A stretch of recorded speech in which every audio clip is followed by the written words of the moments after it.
She continued to twist the blades of grass together, her hands moving in a steady, complicated pattern. I'd never seen another Adem idly toy with something like this while talking. They couldn't, of course. They needed one hand free to talk. If you pass this test, you are no longer a barbarian. Tempe is vindicated, and everyone goes home happy. Except for those who aren't, of course. And if I don't pass this test? I asked. Or what if you decide I'm not good enough to take it? Then things grow complicated. She came to her feet. Come. Cheyenne has asked to speak with you today. It would not be polite of us to be late. Vachette led the way back to the small cluster of low stone buildings. When I'd first seen them, I'd assumed they were the town itself. Now, I knew they composed the school. The group of buildings was like a tiny university, except there was none of the scheduled regimen I was used to. There was no formal ranking system either. Those with their reds were treated with deference, and Cheyenne was obviously in charge. Other than that, all I had was a vague impression of a social pecking order. Tempe was obviously rather low and not well thought of. Vachette was rather high and respected. When we arrived for our meeting, Cheyenne was midway through performing the K-10. I watched silently as she moved at the speed of honey spreading on a tabletop. The K-10 grows more difficult the slower it is done, but she performed it flawlessly. It took her half an hour to finish, after which she opened a window. A curl of wind brought in the sweet smell of summer grass and the sound of leaves. Cheyenne sat. She wasn't breathing hard, though a sheen of sweat covered her skin. Did Tempe tell you of the 99 tales? She asked without preamble. Of Eighth and the beginning of the Adem? I shook my head. Good, Cheyenne said. It is not his place to do such a thing, and he could not do it properly. She looked at Vachette. How is language coming? Quickly as these things go, she said. However, very well, Cheyenne said, switching to precise, slightly accented Aturan. I will tell it like this, so there will be less interruption and less room for misunderstanding. I did my best to gesture respectful gratitude. This is a story of years ago, Cheyenne said formally. Before this school. Before the path of the sword tree. Before any Adem knew of the Lethani. This is a story of the beginning of such things.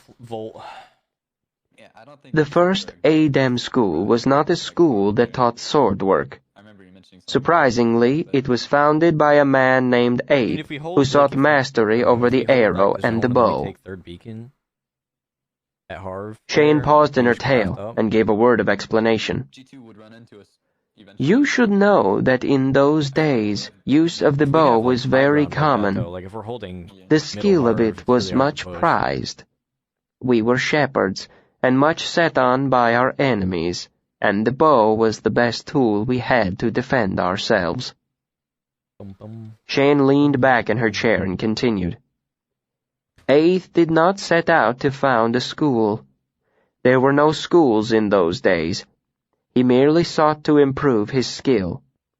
All his will he bent upon this, until he could shoot an apple from a tree 100 feet away. Then he strove until he could shoot the wick of a burning candle. Soon the only target that challenged him was a piece of hanging silk blowing in the wind. Eighth strove until he could anticipate the turning of the wind, and once he mastered this thing, he could not miss. Stories of his talent spread, and others came to him. Among them was a young woman named Wraith. At first, Eighth doubted she possessed the strength to draw the bow, but she was soon regarded as his finest student. As I have said, this was long years and distant miles from where we sit. In those days, the Adem did not have the Lethani to guide us, and so it was a rough and bloody time. In those days, it was not uncommon for one ADEM to kill another out of pride, or from an argument, or as a proof of skill. Since Eighth was the greatest of archers, many challenged him. But a body is nothing of a target when one can strike silk blowing in the wind. Eighth slew them easily as cutting wheat. He took only a single arrow with him to a duel, and claimed that if that single arrow was not enough, he deserved to be struck down. Eighth grew older, and his fame spread. He put down roots and began the first of the ADEM schools. Years passed, and he trained many ADEM to be deadly as knives.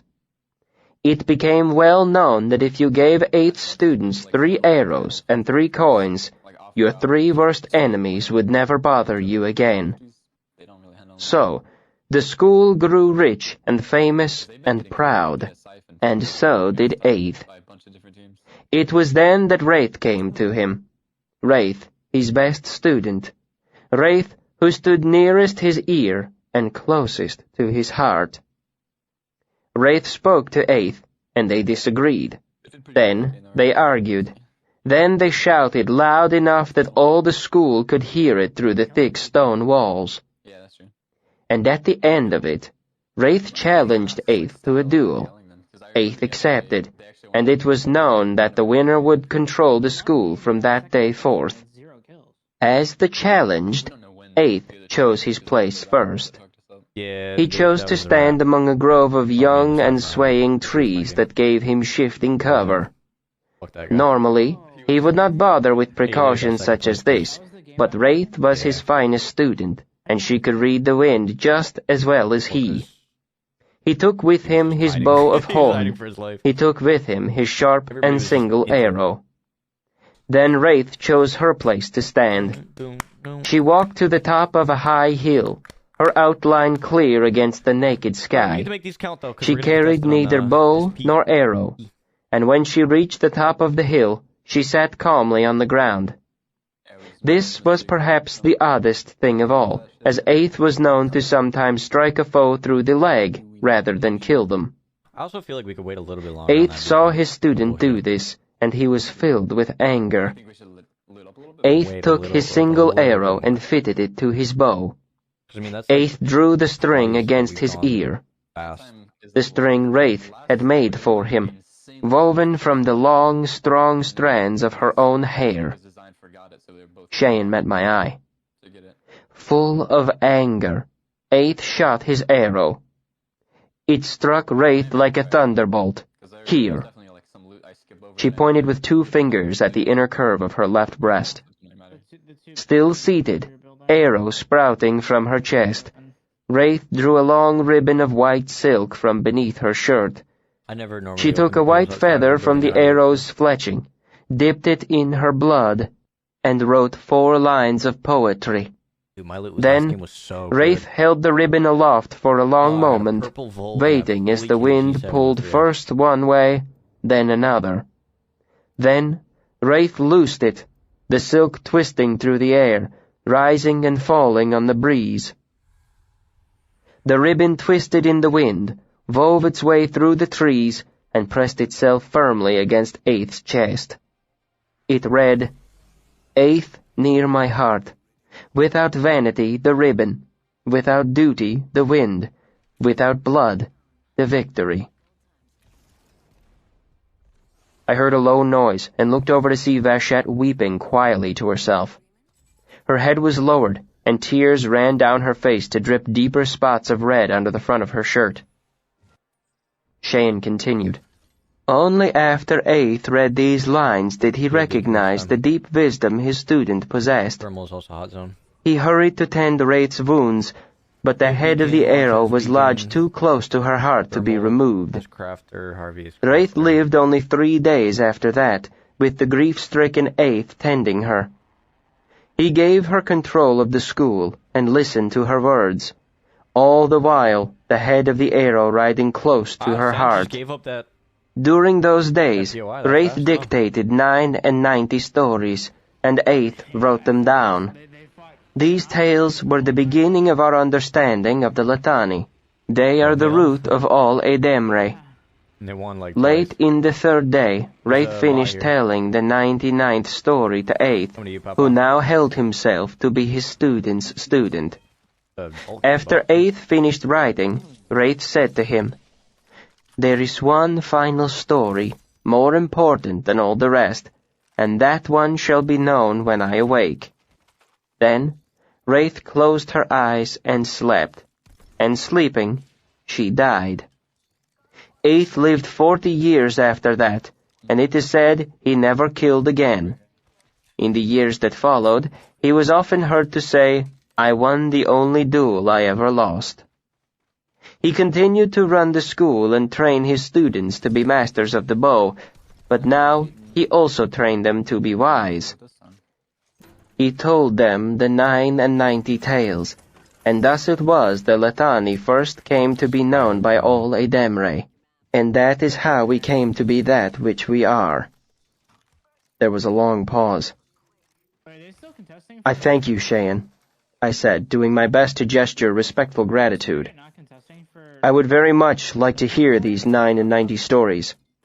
"They are not for barbarians," she said, but she didn't seem offended at my request, gesturing a combination of reproach and regret. She changed the subject. "How is your K-10 coming?" "I struggle to improve, Cheyenne." She turned to Vachette. "Does he?" "There is certainly struggle," Vachette said, her eyes still red with tears, wry amusement. "But there is improvement, too." Wait. Cheyenne nodded. Reserved approval. "Several of us will be fighting tomorrow. Perhaps you could bring him to watch."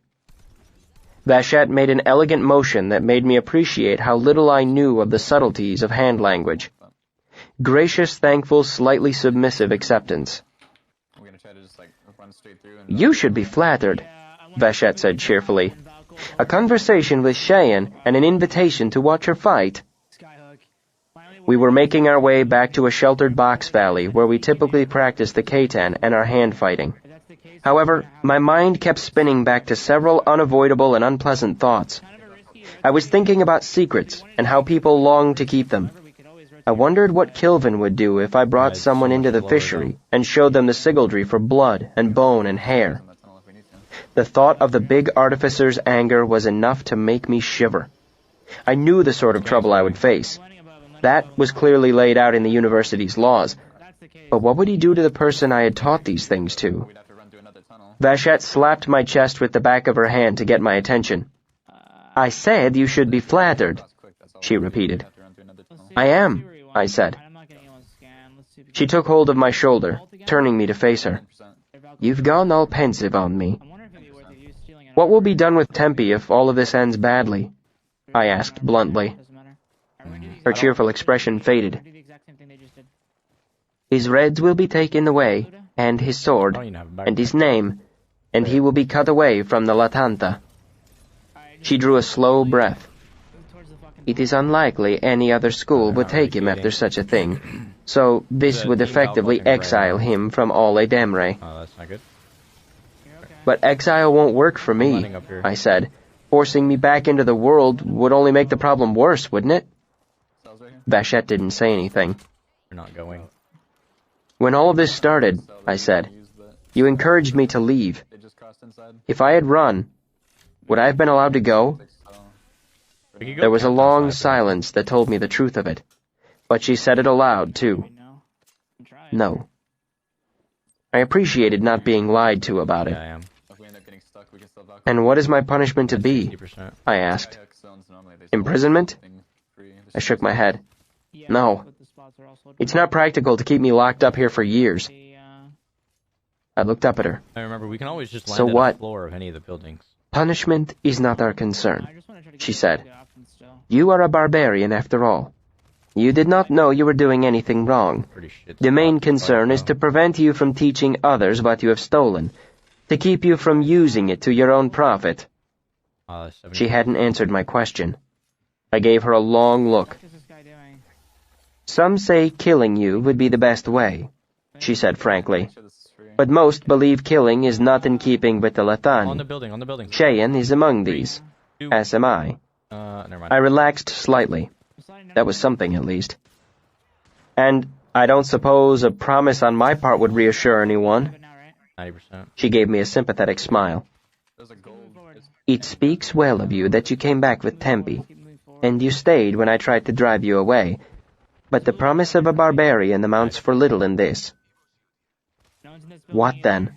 I asked, suspecting the answer and knowing I wasn't going to like it. She took a deep breath. You could be prevented from teaching by removing your tongue or putting out your eyes, she said frankly. Where's your ping? To keep you from using the K-10, you might be hobbled, your ankle tendon cut, or the knee of your favored leg lamed. She shrugged.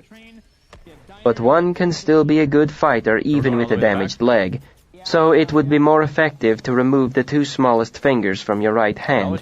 This would be... Vachette kept speaking in her matter-of-fact tone. I think she intended it to be reassuring, calming, but it had the opposite effect. All I could think of was her cutting off my fingers as calmly as you would pare away a piece of apple. Everything grew bright around the edges of my vision, and the vivid mental picture made my stomach roll over. I thought for a moment I might be sick. The lightheadedness and nausea passed. As I came to my senses, I realized Vachette had finished talking and was staring at me. Before I could say anything, she waved a hand dismissively. I see I will get no more use of you today. Take the rest of the evening for yourself. Get your thoughts in order or practice the K-10. Go watch the sword tree. Tomorrow we will continue. We're in shambles. I walked aimlessly for a while, trying not to think about my fingers being cut away. Then, coming over a hill, I stumbled almost literally onto a naked Adem couple tucked away in a grove of trees. They didn't scramble for their clothes when I burst out of the trees, and rather than try to apologize with my poor language and fuddled wits, I simply turned and left, face burning with embarrassment. You guys went to the other diner. I tried to practice the K-10, but couldn't keep my mind on it. I went to watch the sword tree, and for a while, the sight of it moving gracefully in the wind calmed me. Then, my mind drifted, and I was confronted with the image of Vachette paring off my fingers again. Probably not going to be a building in I heard the 3 high bells and went to dinner. I was standing in line, half stupid with the mental effort of not thinking of someone maiming my hands, when I noticed the Adems standing nearby were staring at me. A young girl of about 10 wore an expression of open amazement on her face, and a man in his mercenary reds looked at me as if he had just seen me wipe my ass with a piece of bread and eat it.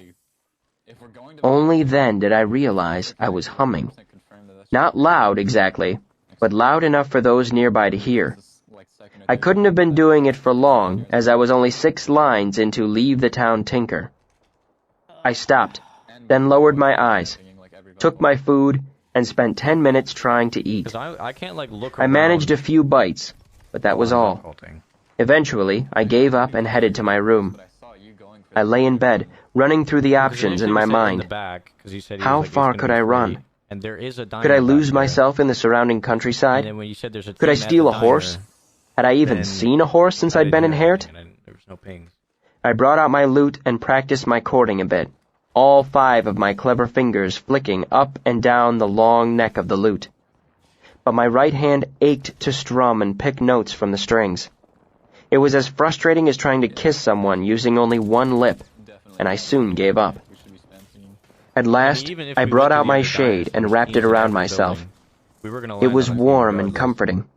I drew the hood over my head as far as it would go, and thought of the dark piece of Fae where Felurian had gathered its shadows. I don't think that team ends as a full 3-man. I thought of the university, of Will and Sim, of Ari and Davy and Fella. I had never been popular at the university, and my circle of friends had never seemed particularly large. But the truth was, I'd simply forgotten what it was like to be truly alone. I thought of my family then. I thought of the Chandrian, of Cinder, his fluid grace, his sword held easy in his hand like a piece of winter ice. I thought of killing him. I thought of Denna and what the Cathay had told me. I thought of her patron and the things I had said during our fight. I thought about the time she had slipped on the road and I had caught her, how the gentle curve above her hip had felt against my hand. I thought about the shape of her mouth, the sound of her voice, the smell of her hair, and eventually I stepped softly through the doors of sleep. Chapter 115, Storm and Stone. I woke the next morning knowing the truth. My only way out of this situation was through the school. I needed to prove myself. That meant I needed everything Vashad could teach me as quickly as possible. So the next morning, I rose in the pale blue light of dawn, and when Vashad emerged from her small stone house, I was waiting for her. I was not particularly bright-eyed or bushy-tailed, as my sleep had been filled with troubling dreams, but I was ready to learn. I realize now that I may have given an inaccurate impression of Haert. It was no thriving metropolis, obviously, and it couldn't be considered a city by any stretch of the imagination. In some ways, it was barely a town. I do not say this disparagingly. I spent the majority of my young life traveling with my troop, moving from small town to small town. Half the world is made of tiny communities that have grown up around nothing more than a crossroads market, or a good clay pit, or a bend of river strong enough to turn a mill wheel. Sometimes these towns are prosperous. Some have rich soil and generous weather. Some thrive on the trade moving through them. The wealth of these places is obvious. The houses are large and well-mended. People are friendly and generous. The children are fat and happy. There are luxuries for sale. Pepper and cinnamon and chocolate. There is coffee and good wine and music at the local inn. Then there are the other sort of towns. Towns where the soil is thin and tired. Towns where the mill burned down, or the clay was mined out years ago. In these places, the houses are small and badly patched. The people are lean and suspicious, and wealth is measured in small, practical ways. Cords of firewood, a second pig, 5 jars of blackberry preserve. At first glance, Haert seemed to be this sort of town.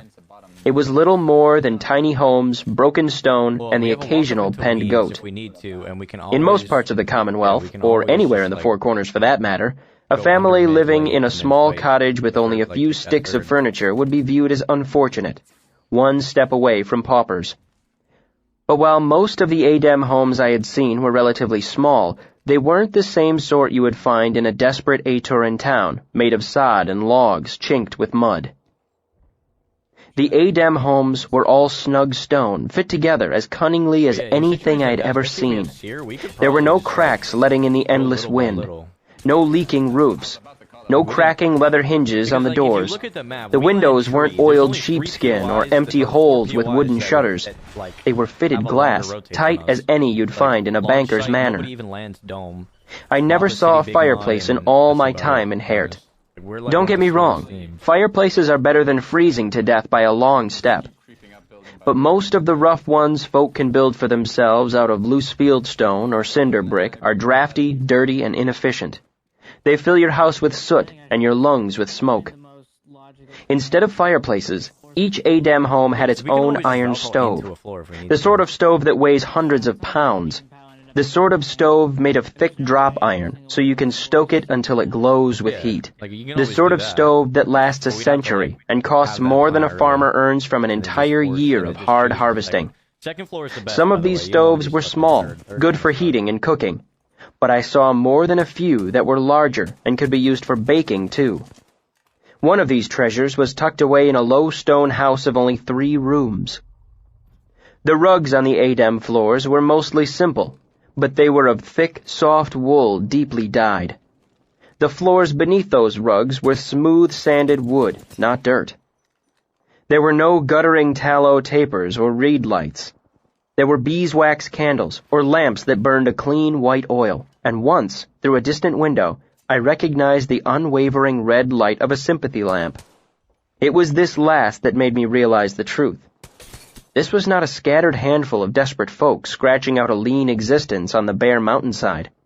They were not living hand-to-mouth, eating cabbage soup and living in fear of winter.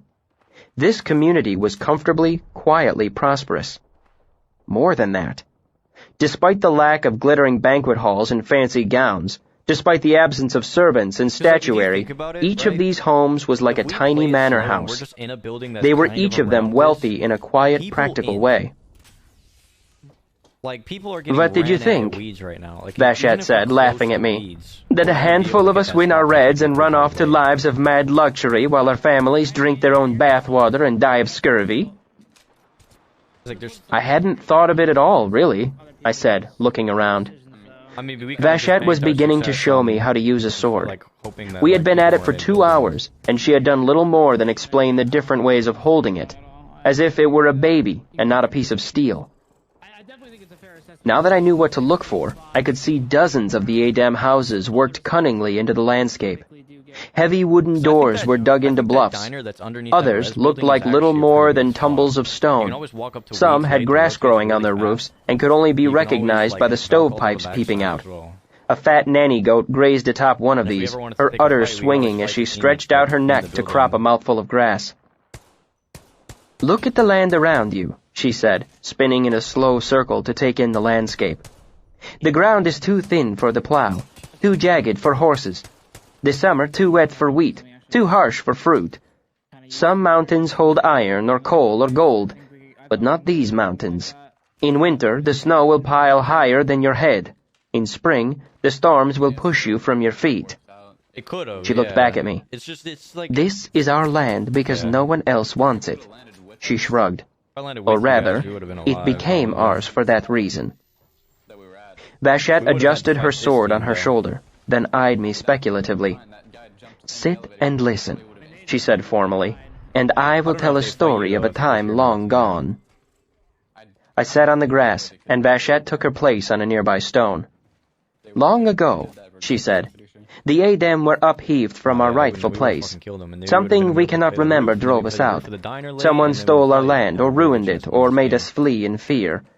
We were forced to wander endlessly, our whole nation mendicant like beggars. We would find a place and settle and rest our flocks. Then those who lived nearby would drive us off. The Adem were fierce back then. If we had not been fierce, there would be none of us left today. But we were few, so we were always driven forth.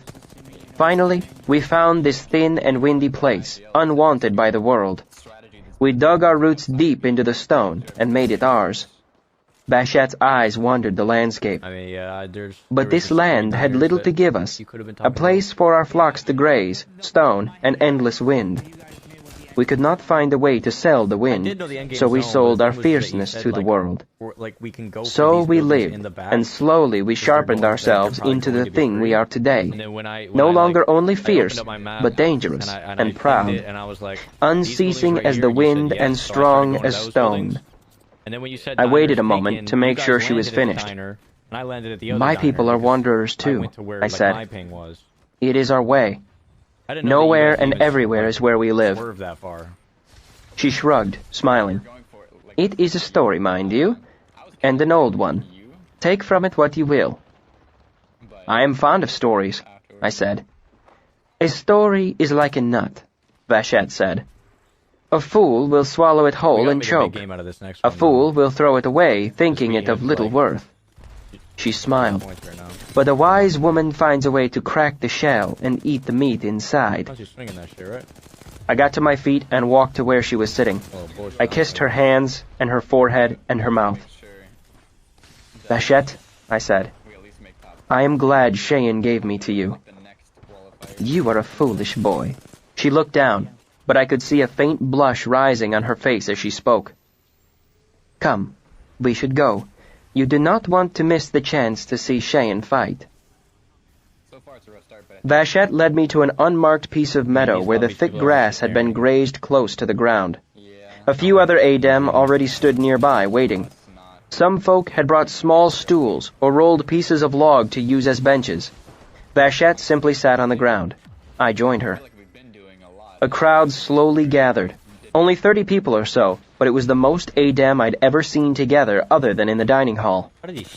They gathered in twos and threes, moving from one conversation to another. Rarely did a group of 5 coalesce for any length of time. Though there were a dozen conversations all within a stone's throw of me, I couldn't hear more than a murmur.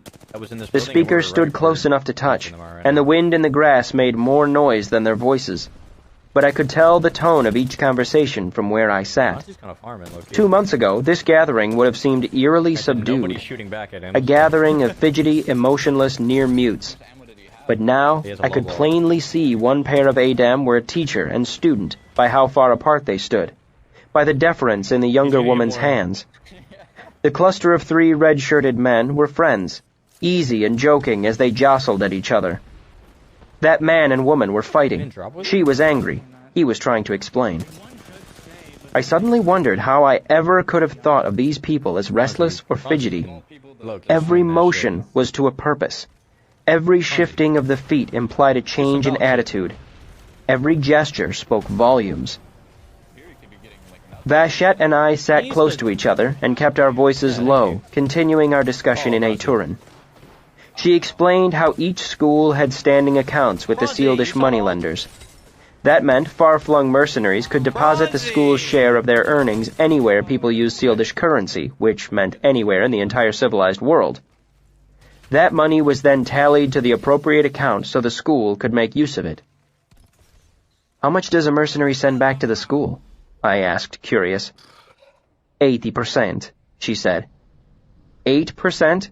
I asked, holding up all my fingers but 2, sure I had misheard. 80, Vachette said firmly.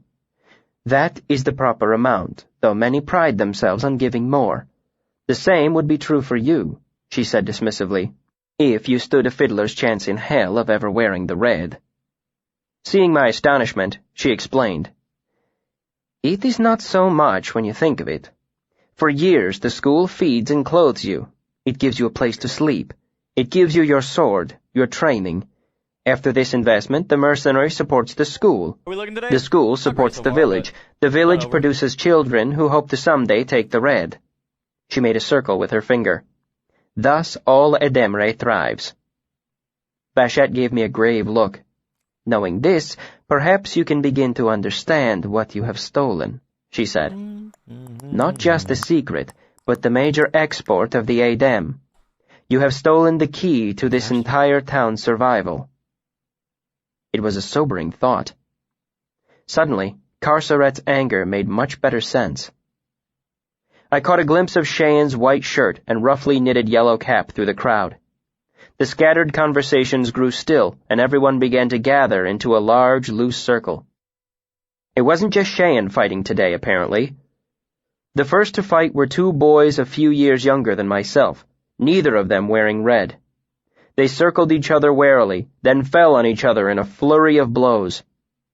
It was too fast for my eye to follow, and I saw a dozen half-formed pieces of the K-10 scattered and discarded. It finally ended when one boy caught the other's wrist and shoulder in Sleeping Bear.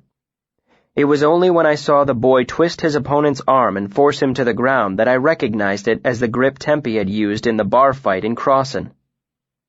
The boys separated, and 2 red-shirted mercenaries came out to talk to them, presumably their teachers. Vachette leaned her head close to mine. What do you think? They're very quick, I said. She looked at me. But? They seem rather sloppy, I said, being careful to speak quietly. Not at first, but after they started. I pointed at one.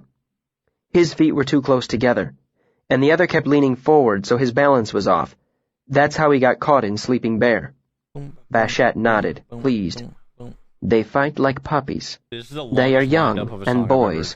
They are full of anger and impatience. Women have less trouble with these things. It's part of what makes us better fighters. I was more than slightly surprised to hear her say that. Women are better fighters? I asked carefully, not wanting to contradict her. Generally speaking, she said matter-of-factly. There are exceptions, of course, but as a whole, women are better. But men are stronger, I said. Taller. They have better reach. She turned to look at me, slightly amused. Are you stronger and taller than me, then? I smiled. Obviously not. But as a whole, you have to admit, men are bigger and stronger. Vachette shrugged. And that would matter if fighting were the same as splitting wood or hauling hay. That is like saying a sword is better the longer and heavier it is. Foolishness. Perhaps for thugs this is true, but after taking the red, the key is knowing when to fight. Men are full of anger, so they have trouble with this. Women, less so. I opened my mouth, then thought of Dedan and closed it. A shadow fell over us, and I looked up to see a tall man in his reds standing at a polite distance. He held his hand poised near the hilt of his sword. Invitation. Vashet gestured back, gentle regret and refusal. I watched as he walked away. Won't they think less of you for not fighting? Vashet sniffed disdainfully. He didn't want to fight, she said. It would only embarrass him and waste my time. He merely wanted to show he was brave enough to fight me. She sighed and gave me a pointed look. It is that sort of foolishness that leads men from the Latani. The next match was between two red-shirted mercenaries, and the difference was obvious. Everything was much cleaner and crisper. The two boys had been frantic as sparrows flapping in the dust, but the fights that followed were elegant as dances. Many of the bouts were hand-fighting. These lasted until one person submitted or was visibly stunned by a blow. One fight stopped immediately when a man bloodied his opponent's nose. Vashet rolled her eyes at this, though I couldn't tell if she thought less of the woman for allowing herself to be struck or the man for being reckless enough to hurt her. There were several bouts with wooden swords, too. These tended to go more quickly, as even a light touch was considered enough for a victory. Who won that one? I asked, after a quick exchange of clacking swordplay ended with both women scoring hits at the same time. Neither, she said, frowning. Why don't they fight again if it was a tie? I asked. Vashet frowned at me. It wasn't a tie, strictly speaking. Dren would have died in minutes, struck through the lung. Lazrel would have died in days when the wound in her gut soured. So Lazrel won? Vashet gave me a look of withering contempt and turned her attention back to the next fight. The tall Adem man who had asked Vashet to fight was bouting with a thin whip of a woman. Strangely, he used a wooden sword while she was barehanded.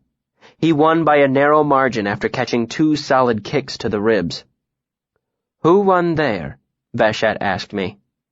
I could tell she wasn't looking for the obvious answer. It's not much of a victory, I said. She didn't even have a sword. She is of the third stone and far outstrips him as a fighter.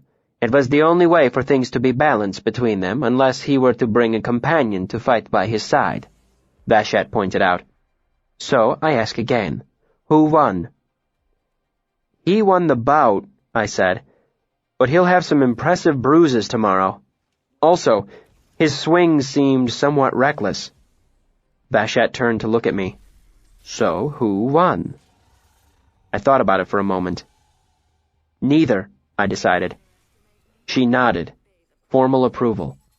The gesture warmed me, as everyone facing us could see it. At long last, Cheyenne stepped into the circle. She had removed her lopsided yellow hat, and her graying hair swirled about in the wind. Seeing her among the other Adem, I realized how small she was. She carried herself with such confidence that I had come to think of her as taller, but she barely came up to the shoulder of some of the taller Adem. She carried a straight wooden sword with her. Nothing ornate, but it was carved to have the shape of a hilt and blade. Many of the other practice swords I had seen were barely more than smoothed sticks that gave the impression of being swords.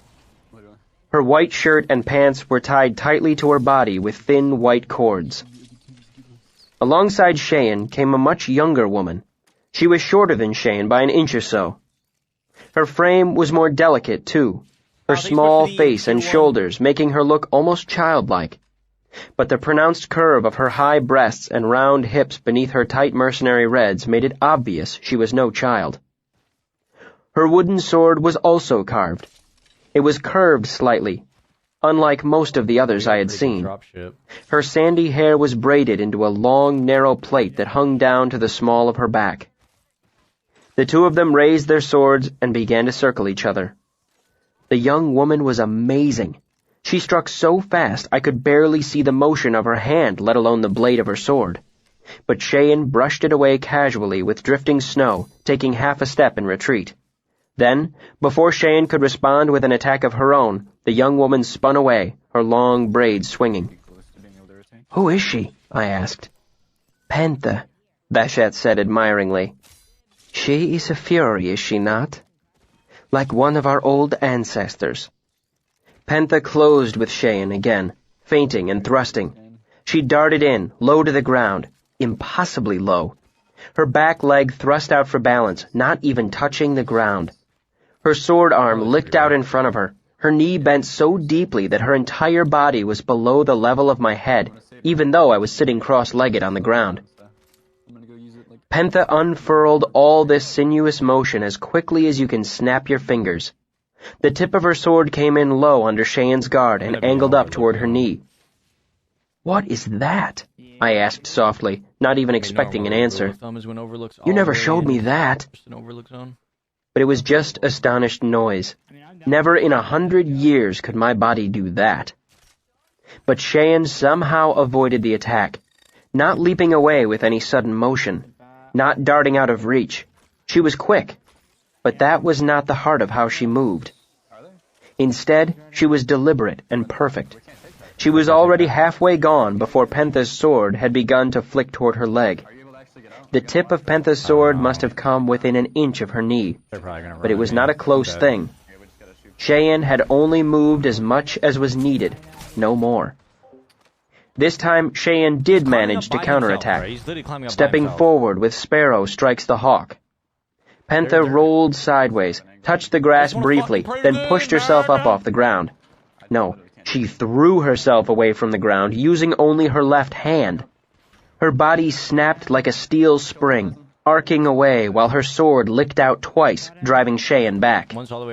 Panther was full of passion and fury. Cheyenne was calm and steady. Panther was a storm, Cheyenne a stone. Panther was a tiger, and Cheyenne a bird. Panther danced and wove madly. Cheyenne turned and took one single perfect step. Panther slashed and spun and whirled and struck and struck and struck. And then they stopped. The tip of Panther's wooden sword pressed to Cheyenne's white shirt. I gasped, though not loudly enough to draw any attention. Only then did I realize my heart was racing. My entire body was covered in sweat. Cheyenne lowered her sword, gesturing, irritation, admiration, and a mingling of other things I couldn't identify. She bared her teeth a little in a grimace and used her hand to chafe roughly at her ribs where Panther had struck her. The same way you rub your shin when you bark it against a chair. Horrified, I turned to Vashet. 150 on Valk. "Will she be the new leader of the school?" I asked. Vashet looked at me puzzled. I gestured to the open circle in front of us where the two women stood talking. "This Panther, she's beaten Cheyenne." Stay together. Vashet looked at me for a moment, uncomprehending, then burst out in a long, delighted laugh. "Cheyenne is old," she said. "She is a grandmother. You cannot expect her to always win against a limber young thing like Panther, all full of fire and fresh wind." "Ah," I said. I don't know, bro. "I see." Hey, bro, we're just gonna play. Just play. I thought we're Vashet was late. kind There's no enough way not we're to gonna laugh get at me far. again. Cheyenne is not the head of the school because no one can beat her. What an odd notion. What chaos that would be, everything tipping this way and that, changing with the luck of one fight or another. She shook her head. Cheyenne is the head because she is a marvelous teacher, and because her understanding of the Letani is deep. She is the head because she is wise in the ways of the world, and because she is clever at dealing with troublesome problems. She tapped me pointedly on the chest with 2 fingers. Then, Vashet made a conciliatory gesture. There's probably gonna be a team at Mars. She is also an excellent fighter, of course. We would not have a leader who could not fight. Cheyenne's K-10 is without equal. But a leader is not a muscle. A leader is a mind. I looked up in time to see Cheyenne approaching. One of the cords holding her sleeve in place had come loose during the fight, and the cloth was fluttering in the wind like a luffing sail. She had donned her lopsided yellow cap again and gestured formal greeting to both of us. Then, Cheyenne turned to me. "At the end," she asked, "why was I struck?" Curiosity. Frantically, I thought back to the final moments of the fight, looking them over in my mind's eye. I tried to gesture with the subtlety Vashat had been teaching me. Respectful uncertainty. "You misplaced your heel slightly," I said. "Your left heel." Cheyenne nodded. "Good." She gestured, pleased approval, widely enough so anyone who happened to be watching could see it. And of course, everyone was. Giddy with praise, but conscious of the fact I was being watched, I kept my face locked in the proper impassivity as Cheyenne walked away with Pentha in tow. I leaned my head close to Vashet's. "I like Cheyenne's little hat," I said. Vashet shook her head and sighed. "Come." She jostled my shoulder with her own and got to her feet. "We should leave before you spoil the good impression you have made today." That night at supper, I sat in my customary place at the corner of one table by the wall farthest from the food. Since no one was willing to sit within 10 feet of me, there was no sense my taking up space where people might actually want to sit. My good mood still buoyed me, so I was not surprised when I saw a flicker of red slide into the seat across from me. Karsa read again. Once or twice a day, she made a point to come close enough to hiss a few words at me. She was overdue. But looking up, I was surprised. Vashet sat across from me. She nodded, her impassive face staring into my astonished one. Then I composed myself, nodded back, and we ate for a while in companionable silence. After we were finished eating, we passed some time pleasantly, speaking softly of small things. We left the dining hall together, and when we stepped into the evening air, I switched back into A-Turin so I could properly articulate something I'd been thinking for several hours. "Vashet," I said, "it occurs to me it would be nice to fight someone whose ability is somewhat closer to my own." Vashet laughed, shaking her head. "That is like throwing two virgins into a bed. Enthusiasm, passion, and ignorance are not a good combination. Someone is likely to get hurt." I mean, we can always play for this side right here. "I hardly think it's fair to call my fighting virginal," I said. "I'm not near your level, but you yourself said my K-10 is remarkably good." "I said your K-10 was remarkably good considering the amount of time you have been studying," she corrected me, "which is less than 2 months, which is no time at all." "It's frustrating," I admitted. "If I strike a blow against you, it's because you let me. There's no substance to it. You've given it to me. I haven't earned it for myself." "Any strike or throw you make against me is earned," she said, "even if I offer it to you. But I understand. There is something to be said for honest competition." I started to say something else, but she put her hand over my mouth. "I've said I understand. Stop fighting after you have won." Hand still over my mouth, she tapped a finger thoughtfully. "Very well. Okay, you're going to? Continue your progress, and I will find you someone at your own level to fight." You even want the building? Chapter 116, Height. I was almost beginning to feel comfortable in Hert. My language was improving, and I felt less isolated now that I was able to exchange brief pleasantries with others. Vashet occasionally shared meals with me, helping me feel like slightly less of a pariah. We had done sword work this morning, which meant an easy start to the day. Vashet was still showing me how the sword was incorporated into the K-10, and the moments we fought were few and far between. After a few hours of this, we worked on my Ademic, then more sword work. After lunch, we moved on to hand fighting.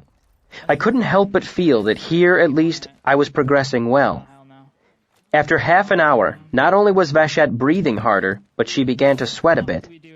I was still no sort of challenge to her, of course, but after days of humiliating nonchalance on her part, she was finally having to put forth a shred of effort to keep ahead of me. So we continued to fight, and I noticed that, how can I say this delicately, I mean, ideally we get She on this side of smelled the map wonderful. or something. Not like perfume or flowers or anything like that. She smelled like clean sweat and oiled metal and crushed grass from when I'd thrown her to the ground some time before. It'll work. We won't It was a have good alcohol. smell. I can't describe this delicately, I suppose. What I mean to say is that she smelled like sex. Not as if she'd been having it, as if she was made of it.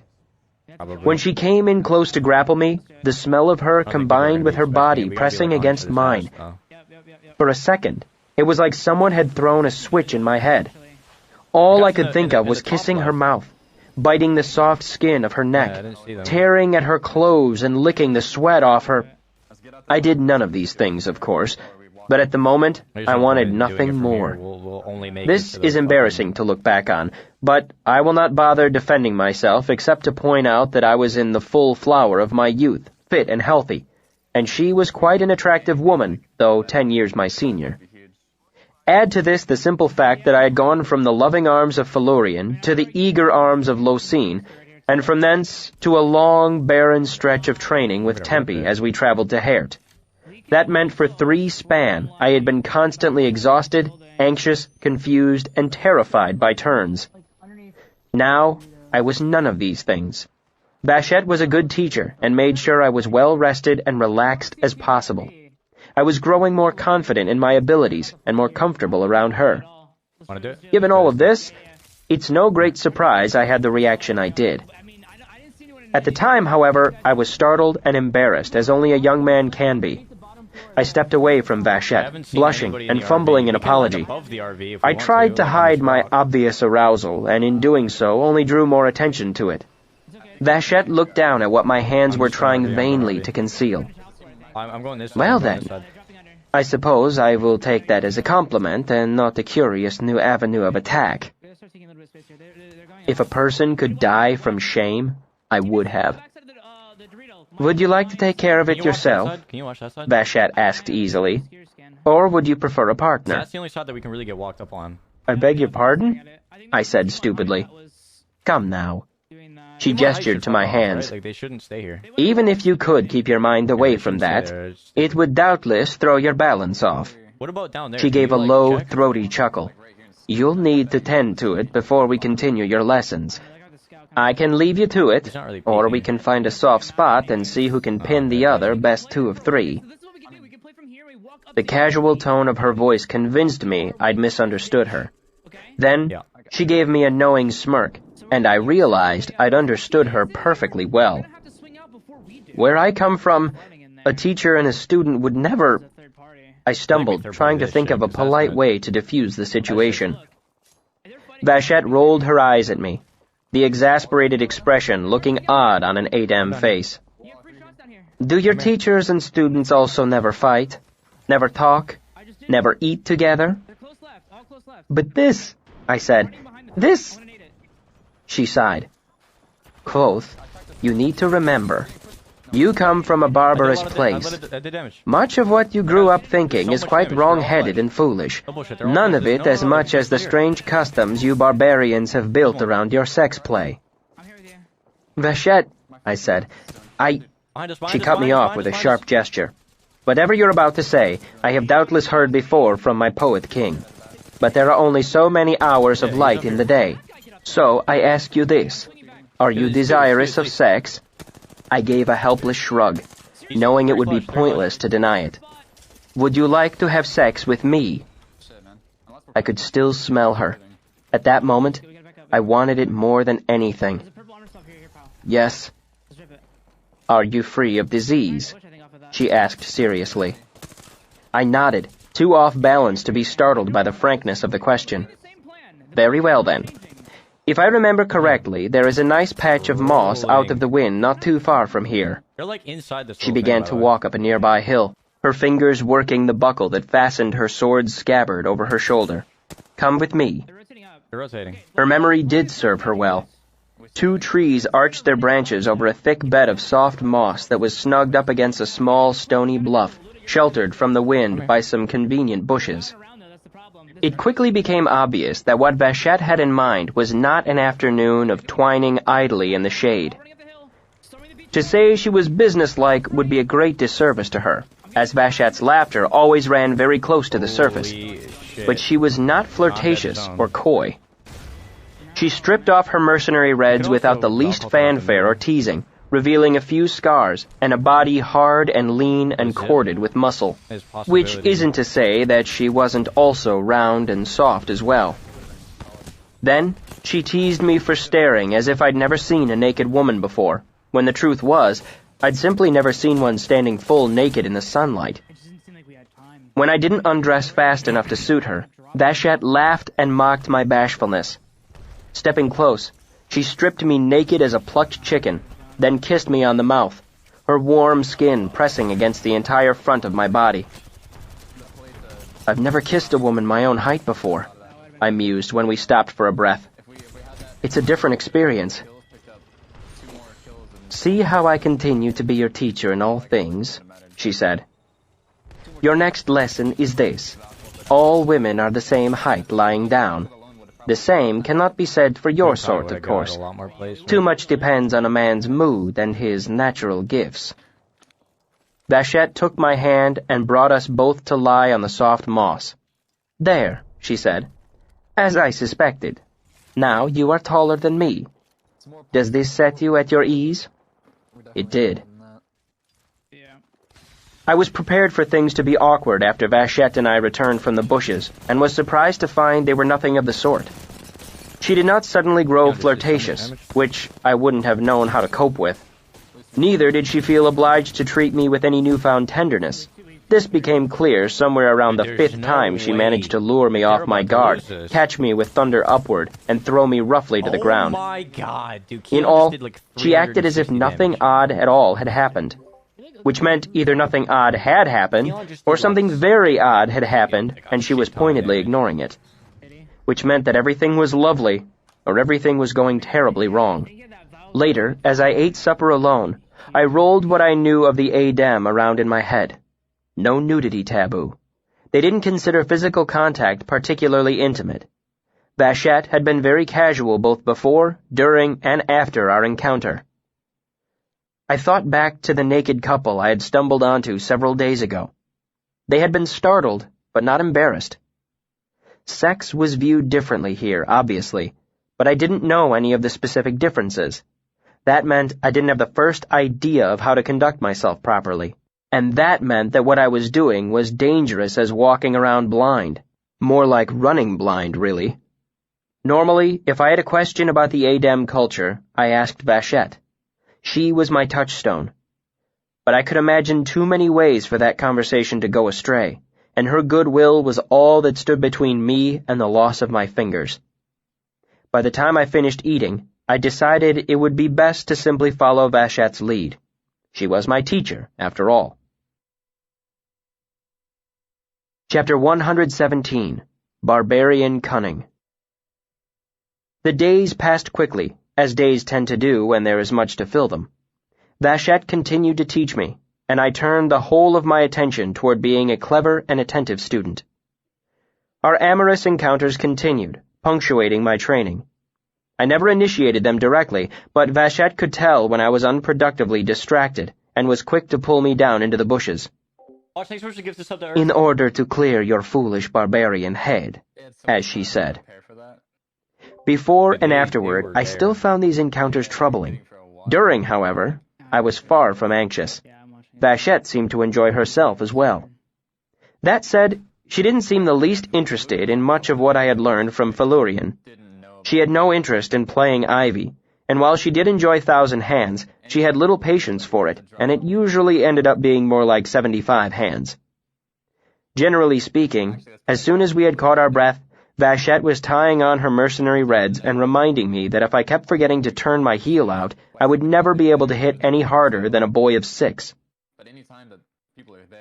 Not all my time was spent training with Vashet. When she was busy, she set me to practice the K-10, consider the Lathani, or watch the other students spar. There were a few afternoons or evenings when Vashet simply sent me on my way. So I explored the surrounding town and discovered Haert was much larger than I'd originally assumed. The difference was that all its houses and shops weren't huddled together in a knot, They were scattered over several square miles of rocky hillside. I found the baths early on, by which I mean I was pointedly directed there by Vachette with instructions to wash off my barbarian stink. They were a marvel. A sprawling stone building built on top of what I guessed was either a natural hot spring or some marvelously engineered plumbing.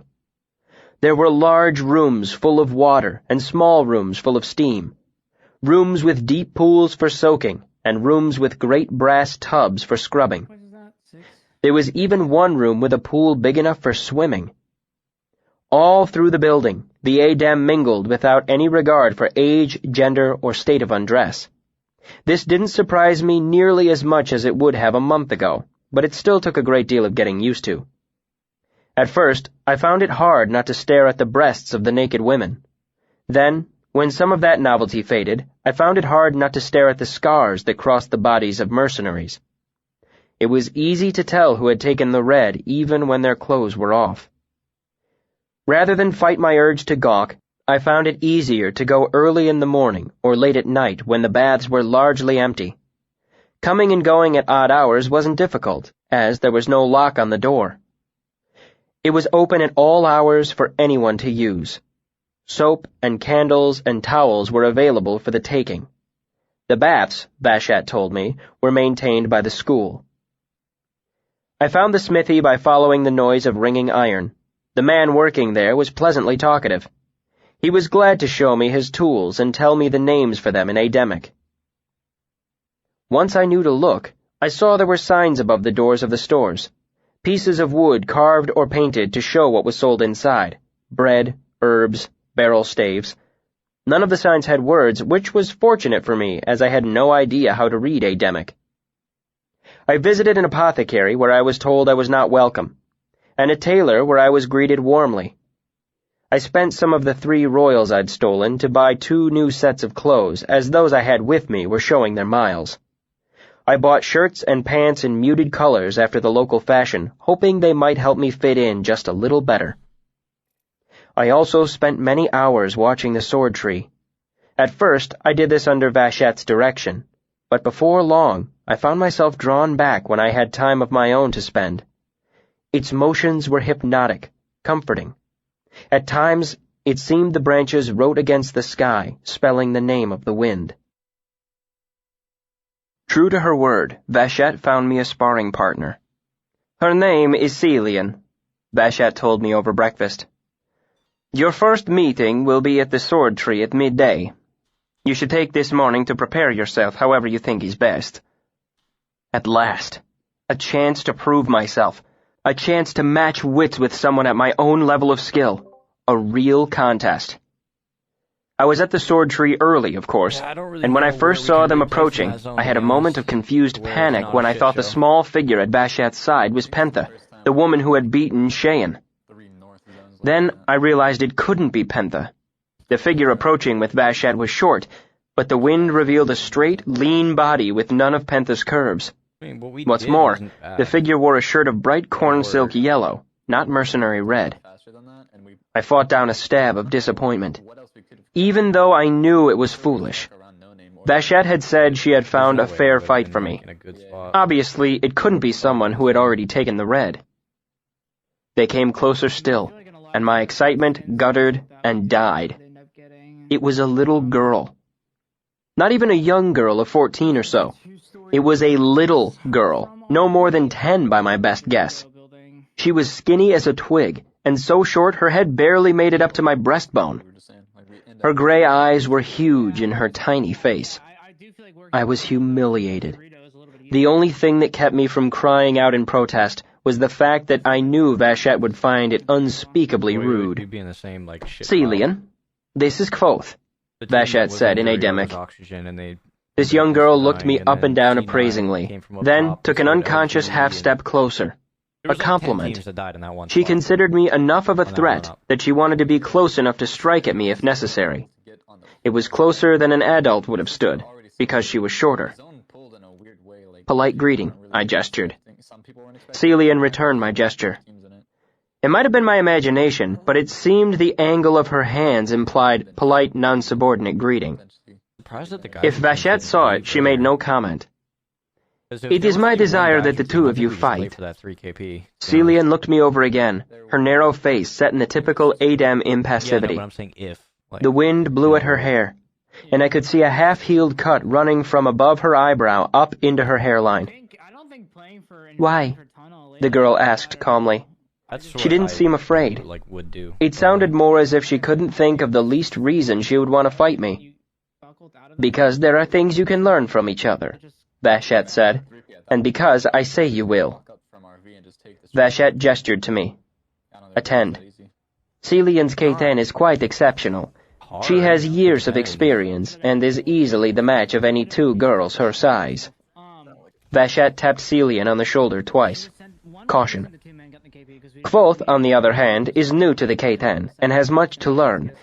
But he is stronger than you, and taller with a better reach. He also possesses a barbarian's cunning. I looked at Vachette, unsure if she were poking fun at me or There not. was a team charger rifling them. in Also, the back. Vachette continued to Celian, I don't know if we would have. you will very likely have your mother's height when you are grown, so you should practice fighting those larger than yourself. Go. Attend. Lastly, he is new to our language, and for this you will not mock him. We're beating them. The girl nodded. I noticed Vachette hadn't specified I couldn't be mocked for other reasons.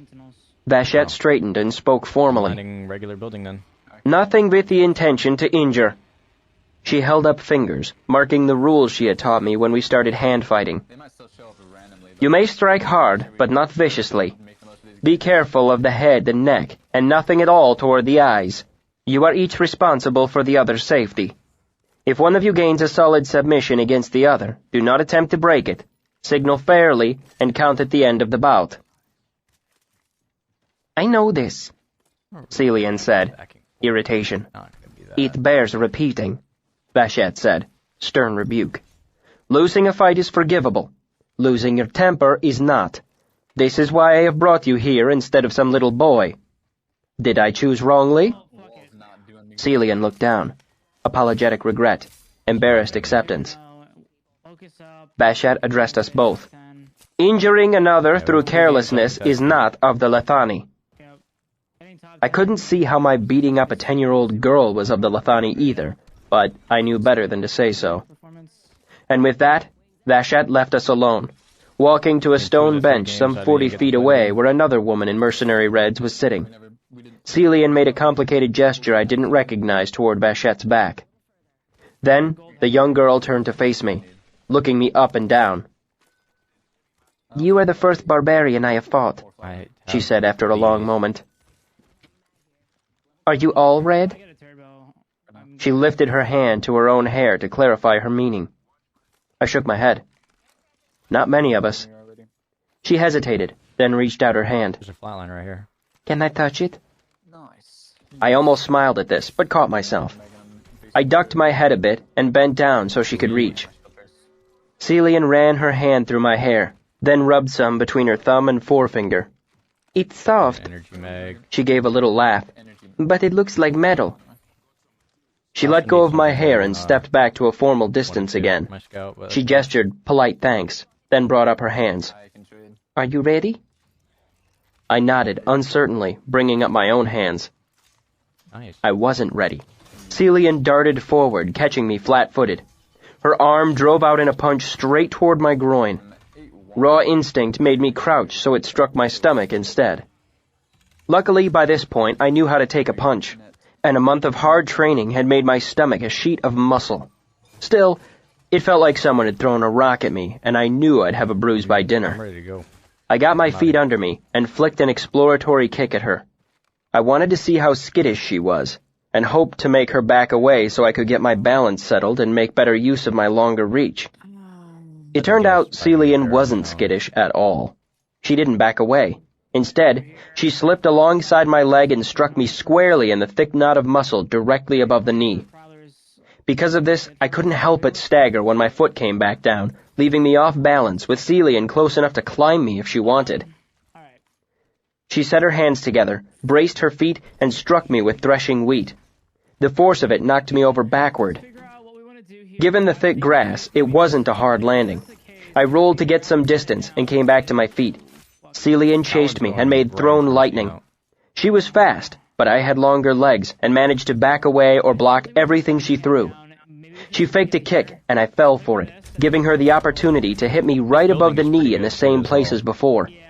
It hurt, but I didn't stagger this time, instead stepping sideways and away. Still, she followed me, relentless and overeager, and in her haste, she left an opening. But despite the bruises and the fall she'd already given me, I couldn't bring myself to throw a punch at such a tiny girl. I knew how solidly I could hit Tempe or Vachette. But Celian was such a tiny twig of a thing. I worried I would hurt her. Hadn't Vachette said we were responsible for each other's safety? So instead, I grabbed her with climbing iron. My left hand missed, but the long, strong fingers of my right hand wrapped all the way around her slender wrist. I didn't have her in the proper submission, but now it was a game of strength, and I couldn't help but win. I already had her wrist. All that remained was to grip her shoulder, and I'd have her in Sleeping Bear before... Celian made Break Lion, but it wasn't the version I had learned. Hers used both hands, striking and twisting so quickly that my hand was stinging and empty before I could think. Then she grabbed my wrist and pulled, lashing out to kick my leg in a fluid motion. I leaned, buckled, and she stretched me out flat above the ground. This landing wasn't soft, more a jarring flop onto the grass. It didn't completely stun me, but that didn't matter because Celian simply reached out and tapped my head twice, signaling that if she'd wanted to, she could easily have knocked me unconscious. I rolled into a sitting position, aching in several places and with a sprained pride. It wasn't badly sprained, though. My time with Tempe and Vachette had taught me to appreciate skill, and Celian's K-10 truly was excellent. I've never seen that version of Break Lion before, I said. Celian grinned. It was only a small grin, but it still showed a glimpse of her white teeth. In the world of Adem impassivity, it was like the sun coming from behind a cloud.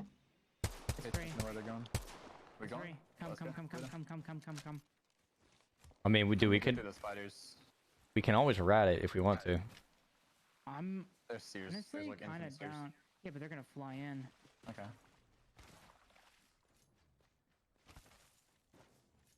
Don't do the spiders then. I mean, what's like worst case scenario? They get to our building and then what? You can't these buildings are. And they'll be getting shot. Yeah, that's what I mean. Like you can't really push these buildings. Like if they horizon out the corner, I mean. Alright, so this spot's really good. What we're going to be doing here is we're going to be making sure we can... Once we rat for a little bit, if no one shows up, we're going to go get these spiders, get our armors, get attachments, because I need attachments, and I think we also need some too. And the plan is we just walk up and work our way up along this ledge late. That's the plan. Our whole goal is to just work our way along this, and that's basically going to get us into endgame, because I'm thinking it's going to be somewhere over here. We can always... You can always, like... So, there's 2 rocks right here, and you can control almost the entire bridge from there. From where? There's 2 rocks. Uh-huh.